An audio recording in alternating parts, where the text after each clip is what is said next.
अंधे पति से धोखा।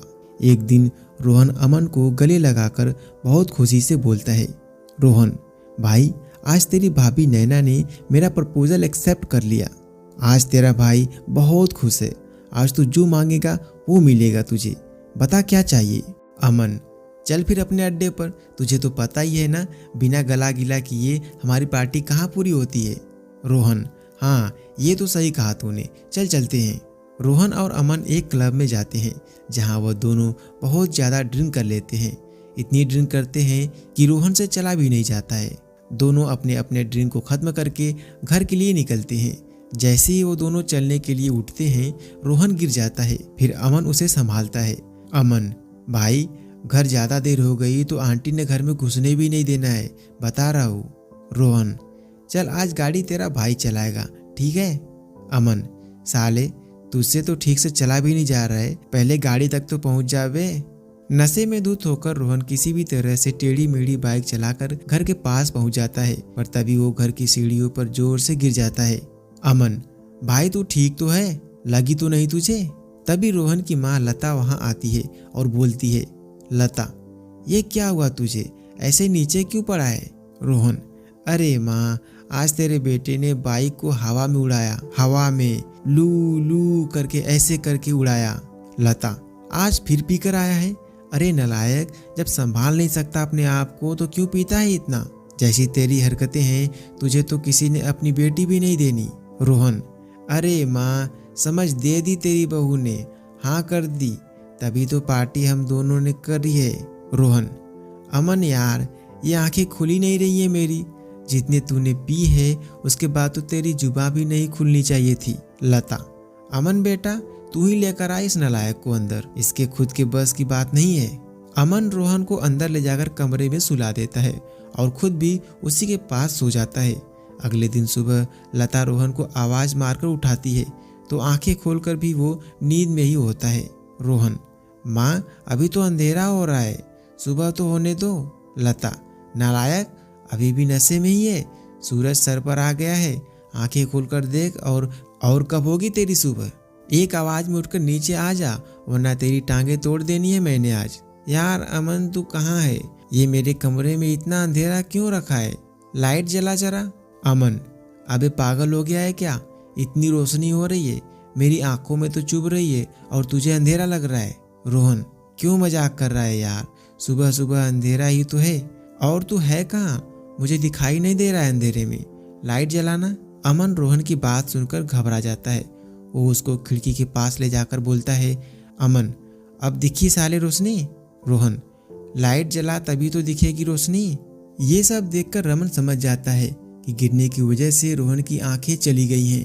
अमन, भाई तू अंधा हो गया है लग रहा है, सुबह के 10 बज रहे हैं लेकिन तेरी आंखों में रोशनी नहीं जा रही है। रोहन, यार ये क्या हो गया, ऐसा नहीं हो सकता, अभी तो नैना के घर बात करने जाना था, अगर उसको और उसके घर वालों को पता लगा कि मैं अंधा हो गया हूँ तो रिश्ता जुड़ने से पहले ही टूट जाएगा।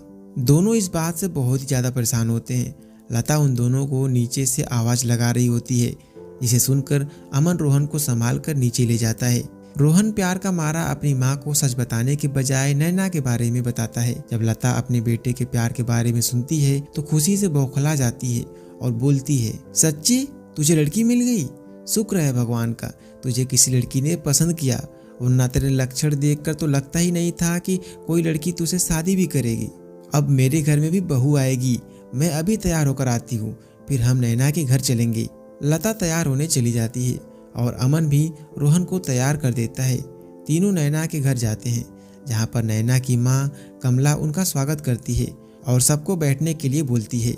ना देखने के कारण रोहन नैना की गोद में जाकर बैठ जाता है। ये देखकर कमला बोलती है, बेटा वहाँ शादी के बाद बैठना, अभी फिलहाल सोफे पर बैठो। रोहन, माफ करना आंटी जी। दोनों परिवार मिलकर रिश्ते की बात करते हैं। इस बीच नैना रोहन को ही देख रही होती है और रोहन इधर उधर देख रहा होता है। तभी नैना रोहन को कुहनी मारती है, बोलती है, तुम्हारे बगल में बैठी हूँ मैं, इधर उधर क्या देख रहे हो। ये सुनकर रोहन अपने मन में कहता है, इधर उधर तो तब देखूंगा ना जब कुछ दिखेगा। हे भगवान, इतने समय बाद मुझे मेरा प्यार मिला, वो भी पूरी तरह से मिलने से पहले ही आपने मुझे अंधा कर दिया। नैना, बोलोगे भी आप कुछ या नहीं। रोहन, बेबी, पूरी जिंदगी अब तुम्हें ही तो देखना है।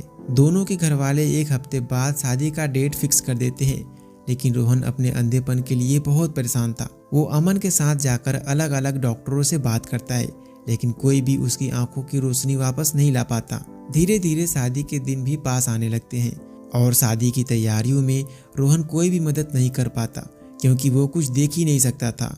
वो अकेले कभी कहीं तो कभी कहीं टकरा कर गिर जाता था। यह सब देखकर लता रोहन से बोलती है, लता, ये आंखों को क्या किराए पर दे के आया है जो इसने दिख नहीं रहा है तुझे? ऐसा बोलते ही रोहन रोते हुए अपनी माँ को सारा सच बता देता है। लता, नालायक, तुझे कितनी बार कहा है इतनी मत पिया कर, लेकिन नहीं, तुझे कहाँ कुछ समझ में आता है। तुझे तो बस पीना जरूरी होता है। जो उस दिन तूने इतनी नहीं पी होती तो आज अंधा नहीं होता। रोहन, माँ अब हो गया ना गलती, माफ कर दो। लता, माफ कर दूं? अरे नालायक, मेरे से तो झूठ बोला चल जाएगा, कम से कम जिसके साथ जिंदगी बितानी है उससे तो सच बता देता। ऐसे धोखा देने से रिश्ता नहीं जुड़ते। अमन, हाँ भाई, आंटी सही कह रही हैं, नैना को सब कुछ सच बता दे। लता और अमन की बात मानकर अगले दिन वो उसके घर जाता है। वहाँ सभी मेहंदी की तैयारी में लगे होते हैं। दूल्हे को अचानक अपने घर देखकर कमला और नैना उसके पास आकर बोलती हैं, नैना, अरे रोहन, तुम यहाँ? कुछ काम था? तुम क्या देख रहे हो? मैं तुमसे बात कर रही हूँ, मेरी तरफ देखकर बात करो। रोहन, मैं जहाँ भी देख रहा हूँ तुम उसी तरफ आ जाओ, क्योंकि मेरी आंखों की रोशनी जा चुकी है, मैं देख नहीं सकता। नैना, क्या? ये क्या मजाक कर रहे हो तुम? अमन सबको सारा सच बताता है। इसके बाद रोहन बोलता है, मैं अपने रिश्ते की शुरुआत झूठ की बुनियाद पर नहीं करना चाहता था। मानता हूँ तुमसे प्यार करता हूँ, पर शायद ये सच बताने के बाद तुम्हें हमेशा के लिए खो दूंगा। लेकिन झूठ बोलकर तुझे पा भी लेता तो कभी तुमसे नजरें नहीं मिला पाता। तभी अमन रोहन के कान में मजाक में बोलता है, अबे साले, नजरें तो तू सच बोलने के बाद भी नहीं मिला पाएगा। रोहन, साले तू चुप कर, फ्लो मत बिगाड़, चल भाग यहाँ से। रोहन, अब जो भी तुम्हारा फैसला होगा मुझे मंजूर है। रोहन के इतना बोलने पर अमन और लता वापस जाने के लिए मुड़ते हैं और रोहन वहाँ खड़ा खड़ा अमन से बोलता है, रोहन, अबे साले, अब पकड़ कर ले चल, सारे डायलॉग की ऐसी की तैसी कर दी। अबे कहाँ गया? अकेला तो नहीं चला गया, निकम्मे अमन। रोहन खुद धीरे धीरे चलने लगता है। तभी किसी चीज से उसका पैर टकरा जाता है और वह गिरने वाला होता है, लेकिन नैना उसे संभाल लेती है। रोहन उसे अमन समझकर बोलता है, रोहन, साले कहाँ चला गया था तू? हाँ, मुझे छोड़कर कहाँ चला गया था? अभी गिर जाता मैं। नैना, मेरे होते हुए तुम कभी नहीं गिरोगी रोहन, जिंदगी के इस मोड़ पर मैं तुम्हें अकेला नहीं छोड़ूंगी। रोहन मन में, वाह यार, स्पीच आखिर काम कर गई। लव यू भाई अमन, यह तूने ही लिख कर दी थी। नैना रोहन को अपना लेती है। दोनों की शादी हो जाती है। शादी के बाद नैना कमरे में रोहन का इंतजार कर रही होती है। वह गिरता पड़ता कमरे में आकर बोलता है, रोहन, काश अमन साथ होता, लेकिन आज तो सुहाग रात है, आज के दिन तो अकेला ही जाना पड़ेगा। नैना संभाल कर रोहन को बेड के पास ले जाती है। रोहन नैना की गर्दन दोनों हाथों से पकड़कर बोलता है, रोहन, अरे ये तुम्हारी कमर इतनी पतली और ऊपर कैसे हो गई? नैना, बेबी, वो मेरी गर्दन है, अपना हाथ मेरे हाथ में दो। नैना रोहन के हाथों को अपनी कमर पर रखकर बोलती है, अरे मेरे अंधे पति, यह है मेरी कमर। वैसे मानना पड़ेगा, आंखें नहीं है, लेकिन रोमांस कूट कूट कर भरा है आप में। रोहन, रोमांस के लिए आंखों की क्या जरूरत है? नैना, अच्छा, तो किसकी जरूरत होती है? रोहन, रुको अभी बताता हूँ। रोहन नैना को गोद में उठाता है और अंदाजे से बेड पर लिटा देता है। उसके बाद वो दोनों अपनी शादी की पहली रात को एंजॉय करते हैं। इसी के साथ ही नैना रोहन को अंधे होने के बाद भी अपने पति के रूप में अपना लेती है और रोहन की आंखें बनकर उसकी ज़िंदगी में खुशियां भर देती है। दोस्तों, अगर आप भी किसी से सच्चा प्यार करते हैं तो इस वीडियो को लाइक करके चैनल को सब्सक्राइब जरूर कर लेना। धन्यवाद।